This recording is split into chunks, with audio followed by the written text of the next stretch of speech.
welcome to And Here Is Modi. We have an amazing guest in the house, Noah Rinsky, the author of The Old Jewish Men's Guide, and obviously the guy that runs the amazing Instagram account called Old Jewish Men.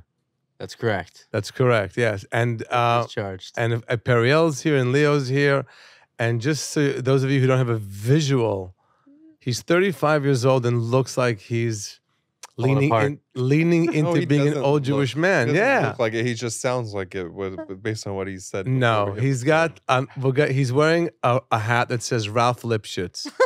Right, and it's brand new with the polo hat, but it looks like you've had it for 400 years. It looks sunworn and it looks torn. The hair is not like you're due for a haircut. I bathe. Wow, drag our Let guest me deal right with the guest. So go ahead. Yeah, and here's something that I love that you're wearing a woman's watch. I am wearing a woman's watch. You're wearing a woman's watch. Yeah. Which means someone gave it to you and you said, I'll just wear this. It was a free watch. It was a free watch. I'll wear a free watch. I don't think so. I think it was a stylistic choice and he's working. He's made it into a stylistic choice. Androgynous. What's the story behind the watch? I collect mostly women's Tag Heuer watches. Really? Yeah. Why? I don't know. I like the way they look. They kind of look like toys to me, and the price is kind of right. They seem to appreciate pretty well. I mean, actually, since I started buying them, they've probably done 3-4x. You've sold. I've shopped. But you haven't sold any of the ones you bought. Modi's a big watch guy. But I've broken two. You broken two, okay. Sold 0, broken 2. I like this on you, and convert. Like I also like when a woman has like a big fat male's guy watch on, and it's like slinking and sliding all down her wrist. This one is actually, this face is bigger than the normal women's ones, like the old the old little F1 watches. Yes, those are tiny, very tiny. You know. I've seen guys pull off thin women's Rolexes, the little small ones, but like very dainty guys, very classy, like tall, bone thin. They can pull it off, and me I would look like a mess. I'm kind of neither. I'm somewhere. I'm oddly proportioned. Move your hat back a little bit. You have such a pretty face, and it's all hidden. It's all hidden there. Yeah. So, Old Jewish Men. What the hell? How did that start? I really hate to be like whatever other podcast you're on. How did you get? What made you go into Old Jewish Men? But what the hell? I guess to give some context, I think I was 20. I was 25, 26 at the time, and I really needed a win, and. When you start something or dig your heels into something, I think like Old Jewish Men, where you're kind of carving out an area of the internet with probably the lowest chance of success. Any positive metric that any positive feedback you're going to pursue. I think that's kind of what happened. Is I was visiting my folks and I was taking some videos of my dad, and maybe I had 200 followers or something on Instagram. I was actually kind of late to the game. And maybe I had 30 people say, this is pretty good. So, I was doing nothing with my life at that point, that I'm chasing this. So I got back to New York, and I was living on East Broadway on the Lower East Side at the time with my brother. We were sharing a studio apartment. Where in East Broadway? East Broadway and Clinton Street. Like right, we lived actually. I know it very well. We lived beneath that Stiebel, the famous Stiebel on East Broadway, 247. There's like 12 of them in a row over there. Yeah. Yes, and each one has a minion of 6 people. Yes. Yeah. And they all walk across the bridge to actually daven. Oh, the Biana Stiebel. Yes. The Biana Stiebel. Yes. Yes. I lived below it. Wow. They used to knock on our door to make a minion. Oh my God. Yeah. The building looks like they have done nothing to it since 1950. Nothing. The sign is worn out, and it said Yiddish Biana Stiebel. That's where you lived? Yeah. Oh my God. Yeah. We had a rat crawl on my brother in his sleep one time. The poor rat. Ooh. That's how filthy our apartment. That's how filthy our apartment was. Yikes. Oh my God. Okay, go ahead.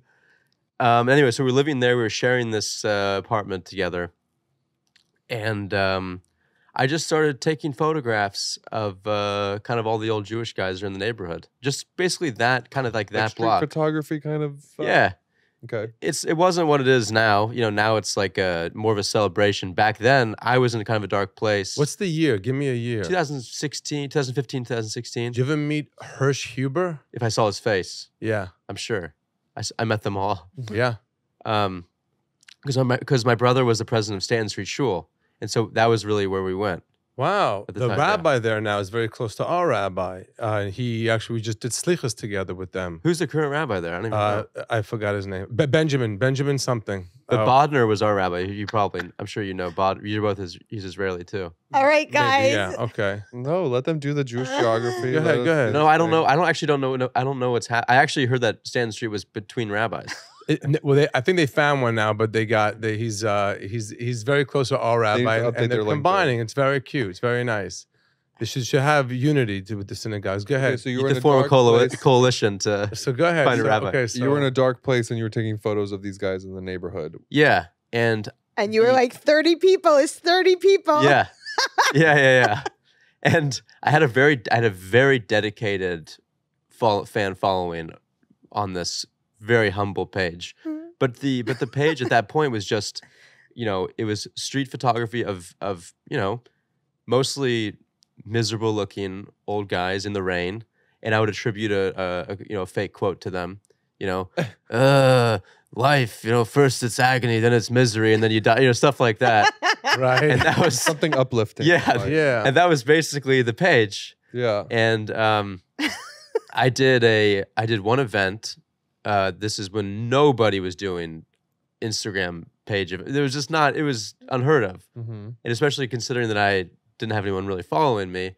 So I did this thing called Lock, Scotch, and Talk at Stanton Street Shul. And it was really like an urban geography event.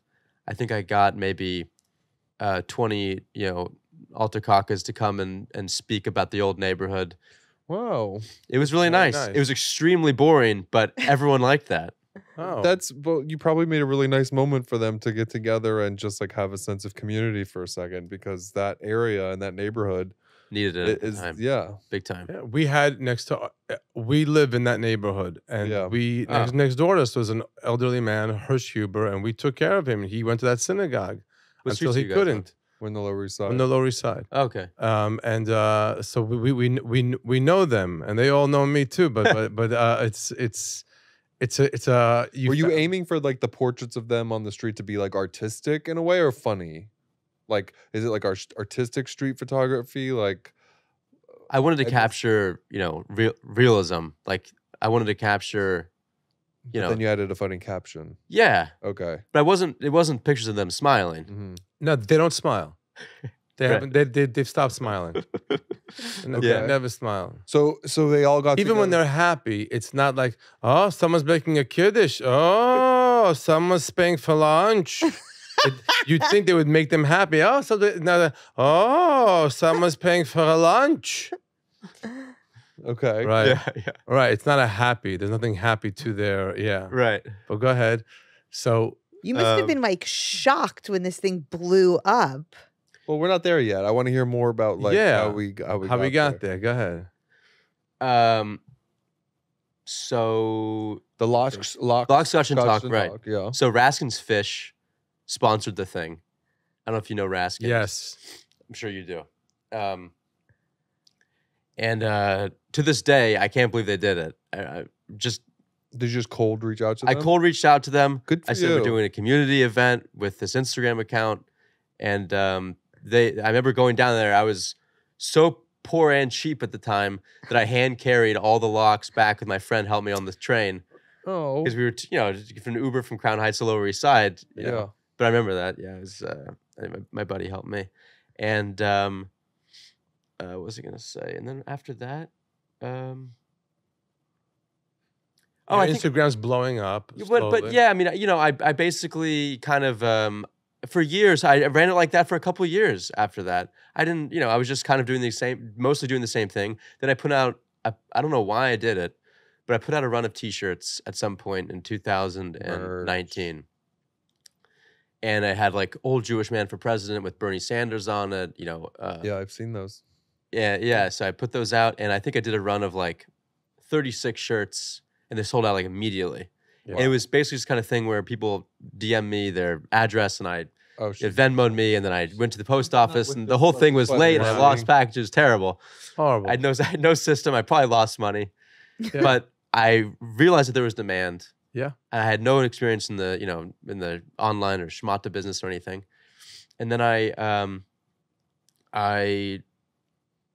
contacted a friend of mine, business guy, and he said, "Well, my business partner's brother, Brian, is an e-commerce guy. You guys should link up." And so, to this day, I don't understand why Brian. He must have looked at the page, and thought, yeah. Why? Right. Why would he say yes to this? Why would he say, "Oh yeah, I'm going to take this on"? So I remember he had designed the website for me. He put everything, all the back end e-commerce. He plugged it in, and he said, "You can either pay me $200, which is very cheap and very reasonable, or we can work on this together with no agreement really in place." Very Shark Tank. Go ahead. Yeah, and I thought, what do you like about this? Why would you want to work on this really? And he said, I think there's a voice. It's really got its own kind of voice. And I was, sure. What else am I doing? I was bartending at the time. Writing. I was making web series with my brother. Actually, maybe at that point we made a web series on that block called Cellar Dwellers. Really? Yeah, all on East Broadway. That's cool. But yeah. So you're bartending, doing that, and then this guy helps you with the e-commerce side of things. Yeah, and then we did I moved to during COVID. I moved to Berlin for a while. Then I moved to Israel. Then I came back. I did a casting call.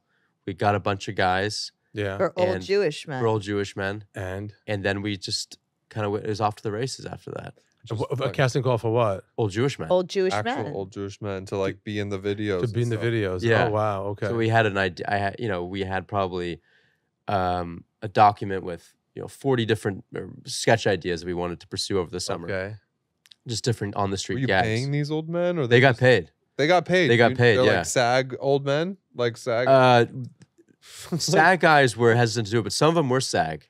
But they're not getting SAG wages. Really? Right. Yeah. So you're paying, all right. Yeah. And So where did does you this skit? live? What's that? Where does that This is live? on the page. The whole Oh, thing on is the- on Instagram. Okay. And I think we did a pop-up sale that basically funded the entire kind of project. We did a pop-up shop at do you remember Global International on Orchard Street? 100%. love Yeah, making Global fun of- International. You can get suits, fine suits from all over the world. The guy walks around the street pulling people into the store. Oh my God, What's his name? Sammy Glick. Sammy Glick. Yeah, he's Sammy Glick. barking for. Yeah. But it's called Yeah, he's barking. it's called Global International Suits. It's not like Yeah. it's not like it's global. It's global and international. It's on Orchard on the Yeah. corner. Oh my Well, god. now it's some streetwear shop. Yeah. It's not Yeah. the- Oh, man, But, yeah. and you have this pretty robust merch line. Like that hat is theirs. They did a collab with New Balance that But not at that point. No, but no, at no, at this right. point we had, basically we were crossing our penises. This thing was gonna take off. We basically put out 3 or 4 items. That's your camera, by the way. Just Oh, yeah, just in case you want to ever show the people your face. yeah. That would be it. No, I know, but he's talking to in between Periel and the wall. I just wanted you to know that you have a camera here Sure. on you in case you want to let them know how beautiful Dedicated. you are. Yeah. He's like, now he's shy. You got him off track.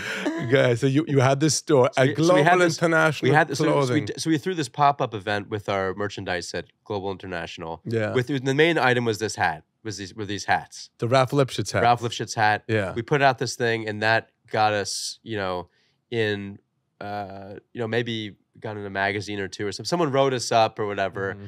A minor thing, and then we had the pop-up sale to fund the on the street stuff, and we were making a short movie called OJM Capital, which was about all the old Jewish guys obviously working at a hedge fund together in an office. Hilarious. So, and after that, Sammy, he liked the foot traffic of the event, so he offered us a pop-up booth at Global International, and the amount of fighting that ensued for the next year of my life was between you and Sammy. Yeah, it was unbelievable. This kind of fighting doesn't exist anymore. I don't think. Yeah, it was. It's like a. That's so funny. No, what were you fighting about? You only give me $200. You only give me $200. You come in. This is my shop. I'm paying the electric. It's like this guy. But he offered you the booth. He offered us the booth because he wanted the foot traffic, and we lowballed him. So of course, because he's like, you got a dead store in here. Yeah. No one's coming in. Dead store. Dead. I'll give you more on this if you want. You want more on this, Sammy Glick? Okay. I own a part of the building that's the back of his building. So on Ludlow, there's a building that Leo's actually an owner of it too, because we were already married when I bought this. So we wanted to meet with him to buy his building. To buy this building, and you can't figure out if he owns it or not, and he doesn't, and he comes up with these stories, and I can triple net lease. Maybe you're gonna lend it out, I'm gonna lease it out to you, I'm gonna bring you out there. And Leo's experiencing this, and it's like we met with me, Johnny, Dina's husband. We met with him to go speak to him about the building. God, I totally. We totally know what you're talking about. If anybody, if you're ever on Ludlow or if you're on Orchard between Grand that's like our neighborhood. And Hester. It is, by the way, a vibe. It's called Dime Square now. And there's like these amazing shops, and out of nowhere, you just see the sign. There's this old signage from like literally from the 40s where it says like Global International Clothing's fine clothes, and sometimes they say 2 pairs of slacks with every suit. Like literally, that's where that. Do you still live in that area? No, I don't. Like the Dime Square. His wife probably said that was cute for a minute. He's like, no, I'm in the West Village now. Things are really popping. No, I live in Brooklyn. Okay, because that area. Okay, so it's changed. Yeah, but go ahead. I think I left. I think everyone always says I left just. I got the good part, you know. But I mean, like there were still good businesses there when I feel like I left. I probably left the neighborhood. It really blew up even more and more. COVID really blew it up, I think. So continue. That you're dealing with this guy in the store. I'd also want to know if he owns the top apartments. I don't know because I know he owns the basement and the. But whatever. He rents out the basements, but he doesn't. I don't think he owns. Have you ever seen what's down there? I did. It's horrible. It's those guys that the people that clean up the area store their direct downstairs. And there's a guy that he had renting out a thing that kind of was living down there, and also on a sewing machine, and there's the whole. Yeah. It's not a cute. Global International. Yeah. Global International. We're making for you a fine suit. Okay. Meanwhile, this guy's like running like a sweatshop out of his basement. He's well, it's gone now anyway. But it's the statute of limitations. He's not going to prison for this now. No. Yeah. Okay. So then what happened? So I remember the night of this pop-up shop event. We're all kind of waiting for people to come, getting the thing together.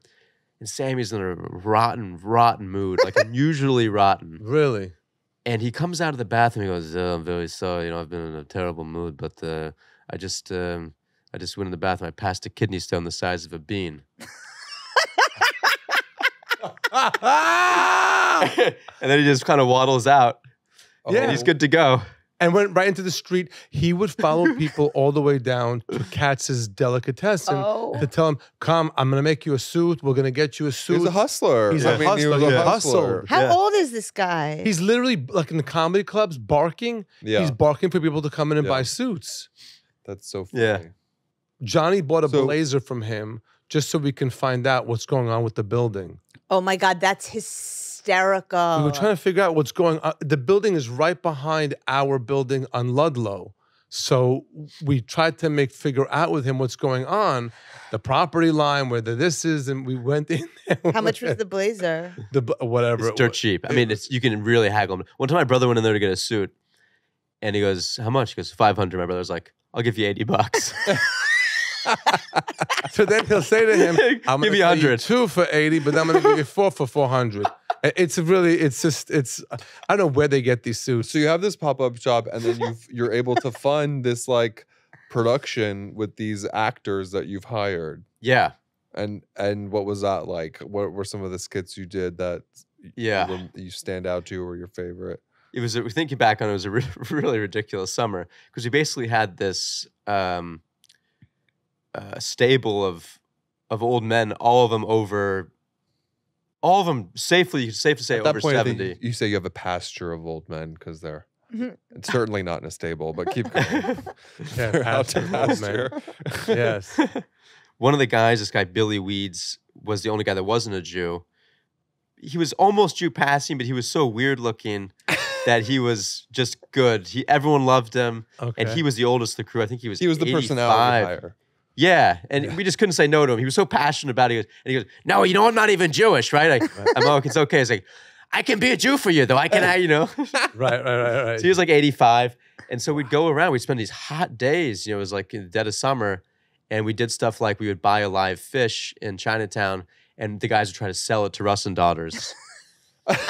Oh, my God. Hilarious. I just caught this in the East River. And he's trying to sell it. Yeah.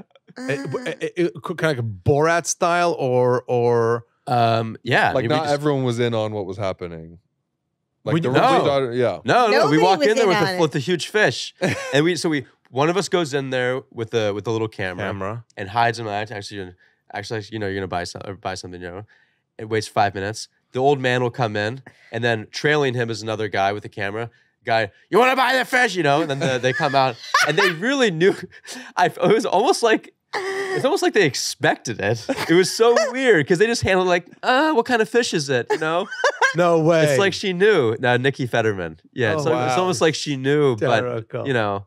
But my favorite gag that we used to do though was it was really funny. What we would do is we would have two of these old guys dress up in suits, and we'd go to one of these fruit or hot dog vendors. You get a Bangladeshi guy who can barely speak English, and if one of the guys walk up to him and go, "Excuse me, I absolutely love your business. I love everything about you. Your look, the way you talk to your customers." You go, "Thank you. Do you have an agent? Do you have any representation? I'd love to sign you. We're taking guys on right now." The guy had no idea what he was talking about. And then another guy would come in, "Hey, that's my client. Get away from my client." And then they're standing there just yelling at each other. You can't. The Bangladeshi guy. Yeah, the just. No idea what's going on. Yeah, no idea what's going on. You gonna buy something or not? Oh my God, that's genius. That's genius. And your book. My book. Yeah, your book. By the way, so we when we tape the podcast, sometimes we do a few in a row. So we had Dana Bash, the CNN correspondent. Oh yeah, she wrote a book called America's Deadliest Election, which was like this super intellectual comparison of like it was in the 1872 gubernatorial election of Louisiana, and how it's the contractions of what's happening with today's election in the world, and prejudice and the black vote and all that. It was a super intellectual book. And I couldn't read it because I can't read, but Leo gobbled it up on plane rides. This book is written for me. Yeah, because there's pictures. There's pictures. B, there's short little stents and little. This is, I hate to say it, on a toilet. Of course, this is it. It's made for that. This is made for whoever sits in toilets. Or absolutely, needs to pass a kidney stone. Yeah, yes, yeah. It's so good. And there's like. So read the whole title. Why don't you? Look, Maury, a book for us. No, that's on top. But it was The Old Jewish Men's Guide to, and then Eating, Sleeping, and Futzing Around. Includes how to schmooze like a pro, advanced deli strategies, golf, schwitz, repeat, the art of baldness, useful Marjan. This is all on the cover. Yeah. Useful Marjan throwouts.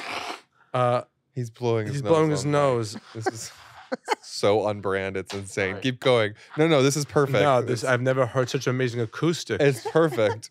And he had a schmata on him, and he had that like he didn't ask for a napkin. Wow. Okay, the complete handbook of how to blow your nose on a podcast. The complete handbook for thriving in this fakakta world.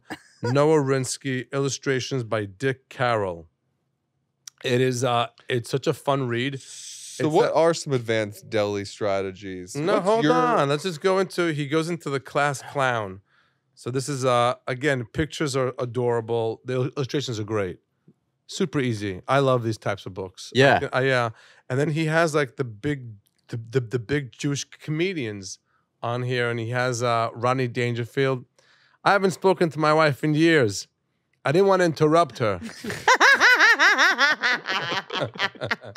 Amazing. How great is that? Jackie Mason, I have enough money to last me the rest of my life unless I buy something. Gilbert Godfrey, Zechrono Levracha, of blessed memory. If somebody else is paying for it, food just tastes a lot better. Which, if you know him, it's so true. Yeah. Andy Kaufman, I never told a joke in my life. He probably never did. He probably never told a joke. Don Rickles, you don't have to call me sir. King of Jews is enough. It's just great. It's easy. And then you put it down. You don't have to finish it. There's no, and there's no through line there. There's no through line. No. And you have, okay, so the chapters go, how to exist in this fakakta world. How? Give us the overall view. Whew, put me on the spot. I would say that there's certain things that you can do to improve your general existence in the world, to expedite, dying. Not to expedite dying necessarily. No, living. But if you want to cut the line, you want to learn how to kind of haggle with the deli slicer, get the best cut of meat, get the best table, sit for longer, maximize your experience in the sauna, whatever, these kind of things. The things you don't really think about, little cheat codes. Give us one sauna. What's the sauna? What's the sauna trick? The sauna trick. I love a sauna and I love Modi a steam. loves the sauna. Yeah, me too. Well, in the book says you can't be anything but naked, obviously. I don't agree. In the sauna or around the sauna. You also said in the book that you should never join any golf club that doesn't have a schwitz or a sauna. Yeah. Yeah, if he doesn't have a steam or a sauna, do not join this golf club. But you're saying you have to be naked? You should be naked. No. I have a towel on. Leave me alone. Keep towel. going. Okay. Well, in the book, we recommend being naked because it's a sign of confidence, even if you're not, well endowed. Yeah. There's nothing to do with how endowed you are. But the towel makes people kind of doubt you. Do you want that? Okay, honey, the good speak for themselves. I don't need. Yeah, I don't. It's again an interesting read, an interesting angle. I don't happen to agree with that one. That's fine, right? Well, what are there any? The towel. First of all, you have the towel on you. You have what to wipe your face. Do you understand when you're schwitzing? You can carry the towel. Oh, so you're just saying to carry the towel, but just be naked. Okay, now there's this thing called scabies. Did you ever hear about those? Those are little animals that live on the seat of. I'm not saying you don't want to sit bare ass on the wood. Okay. Yeah, you shouldn't. No. Don't do that. That's a common. No. Okay. I'm just saying carry the towel. You carry the towel. You spread it out. You sit naked, and to your point, Leo, it's not about, it's not about this what's underneath it really. It's just whether or not you're wearing it. It's just a sign of weakness, no matter what you have under there. Unless it's hanging out at the bottom. Towel, everyone will know I'm the only non-Jew in the sauna. So that's where the issue is. So okay, but that's a power move too. And they'll be like, "How'd you get into this club?" So it'll be a whole thing. So and we don't have to. But so in interacting with all of these older people, because I feel like it's such a subset of our society that so often gets overlooked and pushed to the side and no one cares. Like, did you have any like sort of actually poignant takeaways or moments that like they actually taught you something that you mean the old men that I hang out with? Yeah. So I just flew cross country with one of the guys, this guy Dave, for this event. I knew it was Dave. Yeah. I've traveled with him several times now, and so How old is Dave? He's 74. Okay. 74. Yeah, but he's so still travelable. Yeah, still not. He's up. He's really walking. He's really up for anything. Okay. He's a slow walker. Mobile though. He's mobile. And the funniest thing happened, actually. So his wife calls me in the morning and basically says, all right, I'm going to, get you and Dave to the airport, meet me at Sheepshead Bay, and then we'll drive you to Kennedy. So I thought it was going to be both of them. When I got in the car, I got into Sheepshead Bay and she's there.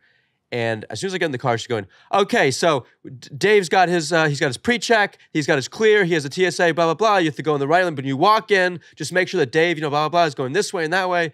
And, blah, blah, blah, you're going to understand. I didn't understand anything she said. Okay. And it had me a little nervous. I've traveled with him before, and it takes some patience because he's very slow, blah, blah, blah. And so Dave, we get in the airport, it's me and Dave. He opens his phone. He said, I got nothing. I was like, not a blessed boarding pass. Nothing. He goes, I got my ID, I got my passport, and I have my pills. Other than that, I really have nothing. Okay. And I'm like, well, you do have pre-check and clear, don't you? Go, yeah, I got it. I was like, well, I don't. And I kind of looked at him, I was like, wow, we only got 45 minutes to this flight. I got to get through security. Just, I'll see you at the gate, But he didn't have a boarding card. No, just his ID. So how's he going to get through you have to have a boarding card. No, I don't know. These days he had clear. He had clear. No. He has clear. He has TSA pre-check, but he didn't have proof of any of that stuff. Okay. All he had really was his ID. He was just an old man and an ID. And what happened? I feel like that works. I'm following. Yes. And so I go through security. I was thinking like, he'll get there. He'll get there.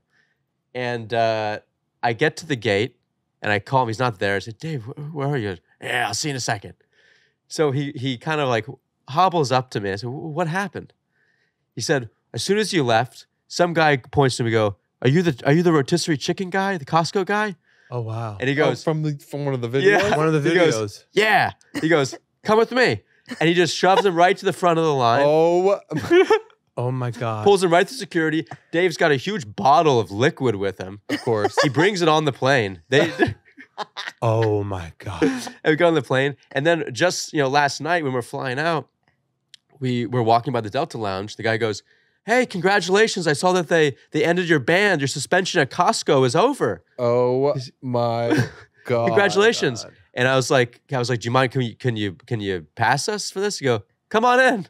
Oh, no way. Wow. Yeah, it was great. Wow. That is so hilarious. great. Cool. That is so great. It's like when we go to El Al.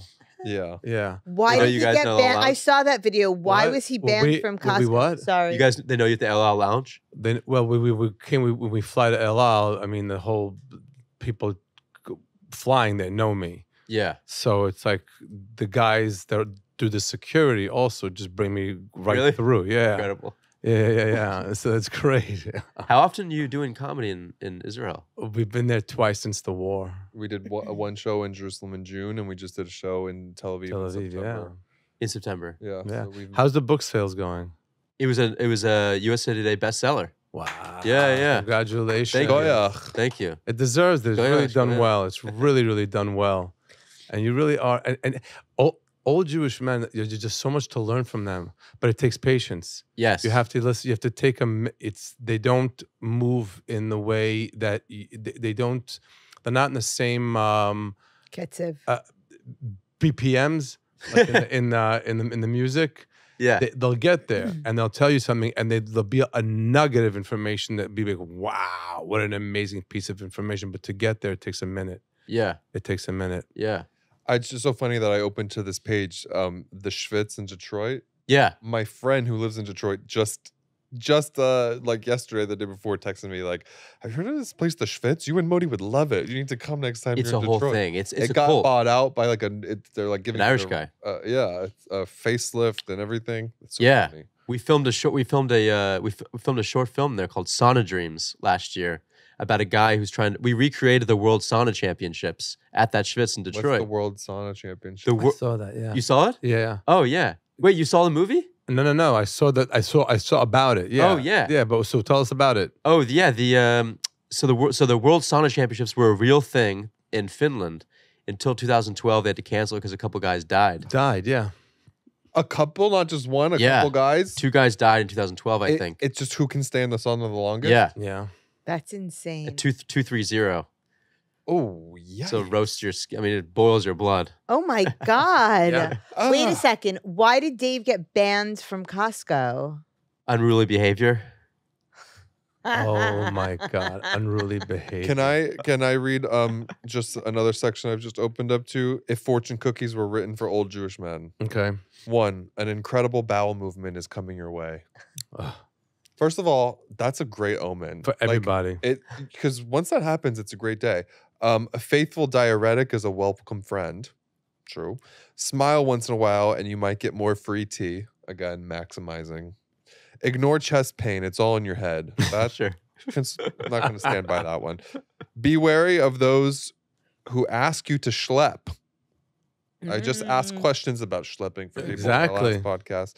You'll never get better at golf, and you still have to tip even though it's Christmas. Oh, that's great. Where'd you come up with all these ideas in the book? Just like the little segments? Yeah. Yeah, there's so many of them. So many. They're all really so many. How? Wow. How did you come up with them?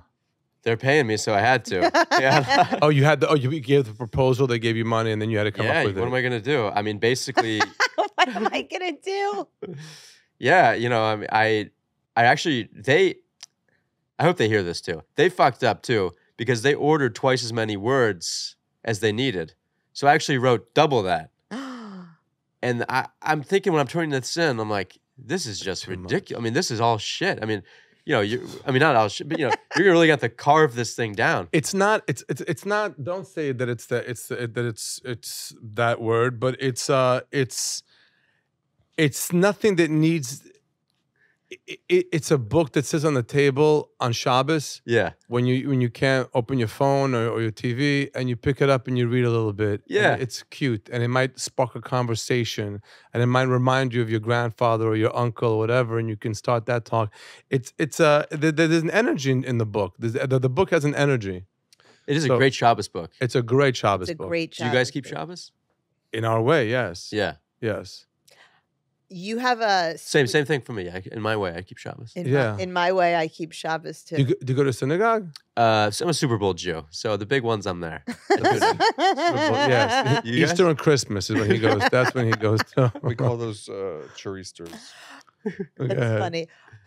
There's a sweet history here. Did Modi do something for your mom? Yes. What did I do for your mom? Yes. I mean, it would.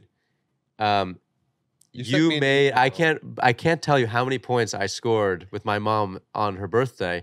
I DM'd Leo, and I said, "You DM me directly, not even on Modi's account or something." It was on Modi's account because I knew that you ran it. Yeah. It's well known that you run the account. Thank God. It's well known. There's help now, but yeah, keep going. And I just said, I don't know if he's on Cameo. I don't use Cameo. I'm happy to, I did offer to pay. Mm-hmm. Can I get a video of Modi wishing my mother happy birthday? Okay. And you got it like the same day. And my mom now really, anytime that she's down, she says, I just watched the Modi video again. Oh. What did I say in the video? You said happy birthday, Rita. May you live to be 120, blah, blah, blah. Have a wonderful year. You have this one, and you said you have this incredible son, Noah. And I said to my mom, and she was so happy with her family text message. My brother goes, Modi couldn't have said Noah and Ephraim? Well, Ephraim didn't DM me, so here we are. Yeah. As they always. That is oh so my God, that's send my love to your mother and your entire family and Ephraim. Ephraim. Oh my God. What's next you have the book, you have this amazing page on Instagram that's killing. What's the page again? Old Jewish Men. Period. That's it. Oh, written out. Yeah. Old Jewish Men. Yeah. On Instagram, and it's fun. I popped in and out of there. It's all easy. It's just it's stuff that gives you a break from like the news and things of that sort. What else is coming up, or just continuation of the? I mean, for the book, I'm doing like a small, modest book tour of the Midwest. I'm going to like Ann Arbor and St. Louis, all these JCCs, and little shitholes in Jersey, and then what are we doing? Oh, we're putting together. Well, we're putting together a show that revolves around the old guys and rotisserie chicken. So look out for that. Rotisserie chicken, by the way, is it's not a healthy food. You always say that it's because delicious, the oil, though. it's very delicious, but the oil that comes down, all the oils are coming in from one chicken to the next. Like it's not a healthy thing. But what if you have the one on top? The one on top is okay. Okay. Oh my! Can you request that one? Oh, How do yeah, you- you get the one that's on No, top. but the one on top doesn't have outta all the here. fat and all the chemicals going into the other ones. But yeah, Yeah. but rotisserie chicken is delicious. Period. Are you concerned at all about your salt intake? Very much. I have to show you guys. Okay, we did this video Yeah. in LA. I think you guys would like. I had these two guys. I think it's a good bet. We had these two guys basically sit on the side of the street, and we had a defibrillator, a blood pressure machine. Oh my god. And we just signed that says, "Come and if you can beat our blood pressure, we'll give you $100." And so we had all these people coming up and taking their blood rigged? pressure. Was it rigged? No. Oh, Somebody beat him though. And then I was like, Wait, take how it. do you mean I was like, beat take him it. by them like they higher? had- That he could hire. oh shit! I probably would have beat him. No. Yeah. Yeah. Like, what was the highest you had over there? Somebody hit a really high. You're like, we need to call you Hatsala. Yeah, right now." yeah. I mean, his mom was there, and he was like, check A boy, it out. a young guy with Yeah, his mom. and then a woman. There was a woman there who, her blood pressure was extremely high on the reading, but I felt like, in the moment, everyone's yelling at you too, and you're probably Yeah. moving around. It's not really It's- can't be an accurate reading. It's not accurate. God, Can't this be is so because it was crazy. Because crazy. it was kind of crazy high. Like Yeah. the bottom number was the Whatever the bomb numbers. Diastolic. Yeah. was like 121. Oh my god. You're like, you're actually medically dead right now. yeah. Oh my god. Yeah. Wow. Dave's blood but, pressure was low. but so smart. What a smart thing to do. You should That is funny. organize an outing to bring some of these old Jewish men to like the Beacon Show or something and do some Sure. funny That'd be great. content there. That would be cute. Yeah. Can you imagine just like a whole row of just like all these Oh, Jewish. all these guys. I heard that one.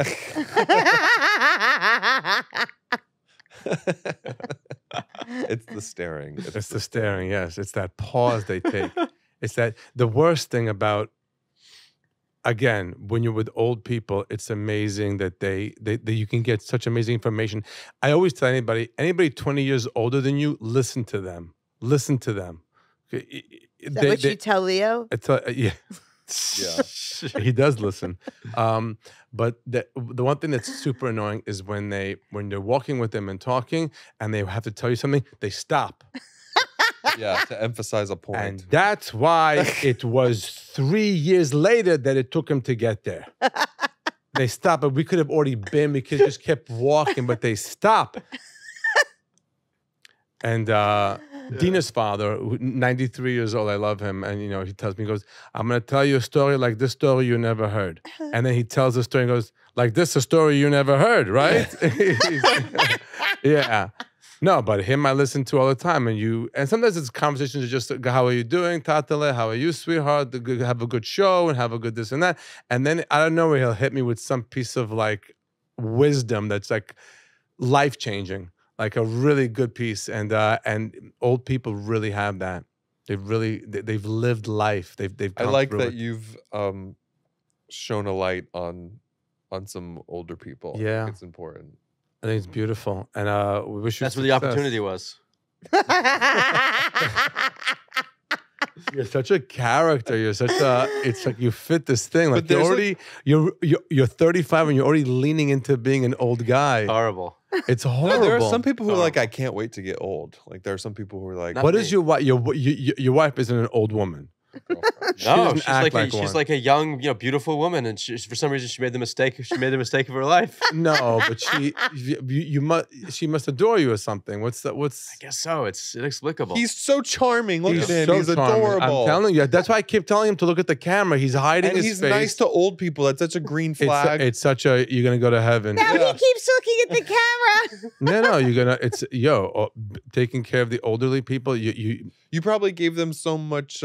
Nachas. Yeah. And what to do, and what people a casting call for an older person. I mean, wow, it's an amazing thing. I have been around these guys, and I can attest to the fact that they are just in heaven. Yeah. They are like so sparkly and like so excited, and people come up to them And, you know, it's like a big page. Like people recognize them and they are just lit up. It's really so wonderful. It's so wonderful. That's real Mashiach energy. Hey, thank you. That's real Mashiach energy, bringing such light and happiness to people and all that. By the way, I think about a bit that you had years ago. Yeah. I was at this small show at Yonah Schimmel's and you did a bit there. Oh, wow. That was a bit ago. Yeah. And I just remember you said something like, you're like, people are always asking me, you know, you like Seinfeld, you like Curb, blah, blah, blah. They're asking me just, I don't watch Jewish shows. No. I'm around Jews all the time. When I get home, I want to watch Goyim. It's in the special. It's in the special. Yeah, it's such a good bit. It's a good, I think about that a lot because people ask me all this. You know, this Jewish actor, you so much Maisel. All of I don't watch Maisel. Any of them? No, I don't want to see any of that. I want to see Goyim. I want to see Goyim in Alaska. I want to see Goyim in Alaska drilling and pulling out trees. And have you ever seen these shows? And swamp people. No, swamp people. Those guys that are looking for treif in the middle of the ocean. They're looking for the shrimp and they're ripping and the boat's sinking and the waves are flying and they're wearing this raincoat. That's what I want to watch. Yeah. I don't want to watch Larry David order a bagel. I want to watch Goyim. That's what I watch. Yeah. Yeah. Looking for a shrimp in the middle of the Have you seen The Deadliest Catch? I'm going to risk my life because my father used to risk his life to catch these fish. Feh. Disgusting crabs they're catching out there. All right. I cannot thank you enough for coming on. Thank you for having me this on. Is probably airing a little bit after New Year's, but still, I wish you and your wife and everybody you're working with a happy, healthy New Year full of Mashiach energy. Bring light and laughter to everybody. The book is The Old Jewish Men's Guide to... What's the full? That's the full Eating, title? Sleeping, and futzing around. Okay, so that's the by Noah Rinsky and illustrated by Dick Carroll. Available everywhere. Available everywhere. Futzing is a by the way. I love that word. I've adopted that word. Well, So futzing, I want to discuss futzing for a little bit. Leo and I, Baruch Hashem, bought a house in Connecticut where just an escape from the city. And you'd be setting up a house. You really hate being around Jews. And you, God forbid. Futzing is how do you even explain fut? Well, you're moving one thing to the next, and there's a task. Like Modi, hang this picture up, drill, bit, drill, screw, boom, measure, ba. The task is done. But futzing has no end. Futzing is when you think you're lining up to do tasks, but then none of them happen. That's a good one too. Yeah. Futzing. Or if you're not doing anything. Right. You're futzing. No, but you think you are. But you think is futzing around different than putzing around? Yeah. Yes. I don't know. Let's ask the expert. Yes. I'm going to take this one to the parliament. to get official ruling on this. Futzing is you're moving. So if you're just in the room, Leo's answering emails or whatever it is, and I'm clearing the table, but sometimes I put something somewhere, but then I bring it back. It's just that's a futz. There's nothing really happening with it. A task there's a beginning and an end, but futzing is hit us up and let us know what you think futzing, putzing, and tasks are. At any rate, that's the book is available there. The Instagram page is Old Jewish Men. You're amazing. I'm so happy we got to thank you for having me on. To hang with you. Yeah. Leo, happy, healthy New Year. Tour dates. You want to do it or do you want to do the whole thing? Yeah, give it to them. All right. It's going Zurich starting in November, followed by London. Then we go to Skokie, Illinois for 2 shows, November 13, 14. Then we're in St. Paul, Minnesota, Montreal for 2 shows, November 30th and December 1st.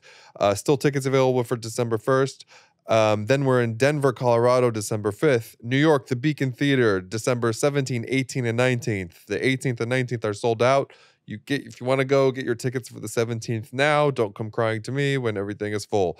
Then we are in Austin, Texas, January 21st. Houston, Texas, January 23rd. Phoenix, Arizona, February 2nd. Tampa, February 13th. Fort Lauderdale, we have like a bunch of shows we've added there. We just keep adding shows. February 16th and 17th. There might be more coming. Then we go back to London. February 27th for everyone who couldn't get tickets to the November 6th show. At the Palladium. At the Palladium. Baltimore, the Lyric Theater, March 2nd. Las Vegas, Nevada. I've gotten a lot of requests for Las Vegas, March 8th. And then we go to LA, March 20th. Hartford, Connecticut, the Bushnell Theater, March 23rd. Pittsburgh, March 26th. Then we go to Buffalo, and then we wrap things up in Toronto on March 30th. Amen. Be the friend that brings the friends to the comedy show that is Mashiach Energy. Just don't just get tickets for you and your spouse or your friend. Buy a bunch of tickets. By the time the show gets there, people are going to be looking for you for those tickets. Everything's available on ModiLive.com. Thank you very much, Noah, for being a part of today's episode. Thank you. Noah, you cannot have something like this without amazing sponsors. We have, to fit your Jewish theme, we have A&H Provisions, the best glatt kosher meat out there, really especially the hot dogs. A&H Provisions, and their website is kosherdogs.net. And if you use promo code MODI, you get 30% off of your first order. And Weitz and Luxembourg, the law firm that not only does well, they do good. They're very philanthropic and do amazing things for the community. And our friend of the podcast, Arthur Luxembourg, and of course his wife Randy, who listens to the podcast and tells him all about it.